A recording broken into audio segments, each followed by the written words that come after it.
Bonjour à tous, aujourd'hui j'ai eu envie de vous parler de l'huile essentielle de gingembre. Alors, à la base, le gingembre c'est un rhizome, donc une racine qui est principalement cultivée en Chine et en Inde.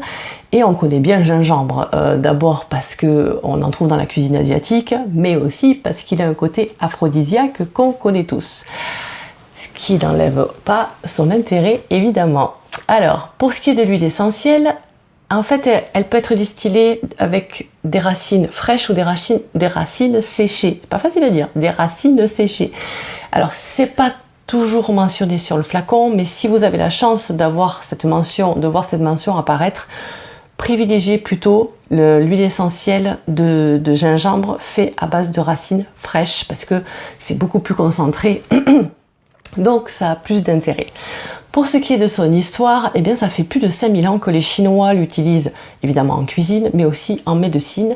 Et on a retrouvé des traces écrites mentionnant le gingembre, alors pas l'huile essentielle évidemment, hein, le gingembre, qui date de 3000 ans. Donc ça fait vraiment très très longtemps que le gingembre circule et on va voir à quel point il a circulé. Dès le 4e siècle avant Jésus-Christ, donc le gingembre il a été importé dans le bassin méditerranéen, donc vous avez les Grecs et les Romains qui s'en servent essentiellement pour de la cuisine, mais en fait à cette époque-là ils le confondent avec le poivre, ils ne savent pas qu'ils sont face à du gingembre. Et il faudra attendre que Pline l'Ancien l'étudie, il va comparer les deux, il va les étudier et il va comprendre qu'en fait ce sont deux épices vraiment différentes. Ensuite, au Moyen-Âge, le gingembre était une épice qui était très très chère, comme le poivre d'ailleurs. Pour vous donner une idée, une livre de gingembre ou de poivre, eh bien, ça permettait d'acheter un mouton entier. C'est pour vous dire à quel point ces deux épices-là ont longtemps servi de monnaie d'échange et elles étaient vraiment très très chères. Et en plus de s'en servir en cuisine, ses vertus aphrodisiaques étaient déjà connues, ce qui explique peut-être aussi le côté très cher de ces épices. Donc le gingembre, il traverse les siècles, on le retrouve au 15e siècle à Venise lors des grands échanges commerciaux avec l'Orient et où il y a la redistribution vers l'Europe. Ensuite, le gingembre va arriver en Amérique. Là, du coup, les Américains ils vont vouloir reproduire les cultures, donc ils vont faire des cultures au Brésil, au Pérou, au Mexique. Et tout d'un coup, alors que ça a traversé les siècles, à partir du 19e siècle, est-ce que c'est parce que les gens découvrent d'autres aliments? Est-ce que c'est parce que leur goût change, etc. Je ne sais pas. En tout cas, le gingembre, il tombe dans l'oubli complètement. Et ce n'est que, on va dire, assez récemment, avec l'arrivée des restaurants chinois, qu'on redécouvre le gingembre. Alors, revenons maintenant à l'huile essentielle.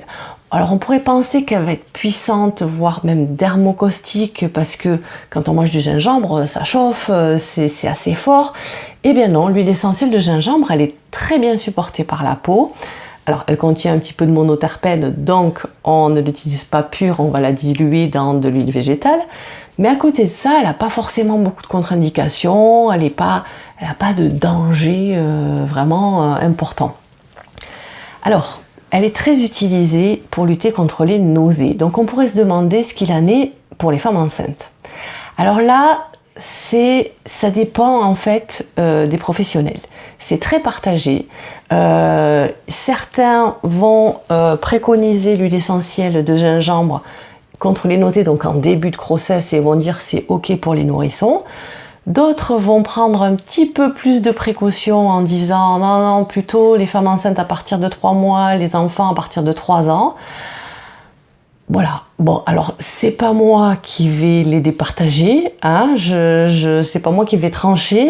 En tout cas, sachez que par exemple les femmes chinoises enceintes en début mangent du gingembre frais, on parle pas d'huile essentielle mais du gingembre frais pour lutter contre les nausées. Donc voilà, vous en faites ce que vous voulez, moi je vous aurais dit ce qui existe, les deux versions. En tout cas ce qui est sûr c'est que c'est une huile essentielle qu'on peut utiliser pour toutes les voies. Alors pour la voie, elles ont quand même des spécificités un petit peu chacune. Pour la voie atmosphérique, on va s'en servir pour tout ce qui est rééquilibrage psychique parce qu'elle va avoir des effets anti-stress, anti-fatigue et puis aussi aphrodisiaque puisqu'elle va diffuser les molécules dans l'air, donc elle a ce côté-là aussi par voie atmosphérique. Pour la voie orale, elle est essentiellement utilisée en cas de trouble d'appétit, essentiellement pour le manque d'appétit, donc on dit qu'elle est apéritive. On la retrouve aussi dans son rôle d'antinauséeuse, on en a déjà un petit peu parlé, mais par exemple, on a parlé des femmes enceintes, mais ça peut aussi être pour le mal de transport par exemple. Et pour tout ce qui est ballonnement, constipation, spasme, mais essentiellement quand c'est lié au stress, puisque c'est une huile essentielle qui a un fond vraiment anti-stress. Quand on la prend par voie orale, la posologie, c'est une goutte 4 à 5 fois par jour sur une courte durée. À chaque fois, je vous le dis, si c'est parti pour des durées beaucoup plus longues, à ce moment-là, il vaut mieux aller voir un professionnel. Pour la voie cutanée, donc c'est un massage, donc mélangé avec de l'huile végétale, soit sur le ventre pour améliorer la digestion ou le bas-ventre pour booster la libido. Dans les planches de Sophie, vous retrouvez l'huile essentielle de gingembre sur la carte de l'anorexie, puisqu'on a dit qu'elle était apéritive, mais aussi pour tout ce qui est trouble, donc la constipation, les problèmes digestifs, les maux de ventre, etc., les problèmes d'estomac, et évidemment, je ne pouvais pas passer à côté, les problèmes sexuels. Voilà les amis, j'espère que cette vidéo vous a plu, je vous remercie de m'avoir écouté et je vous dis à bientôt. Ciao!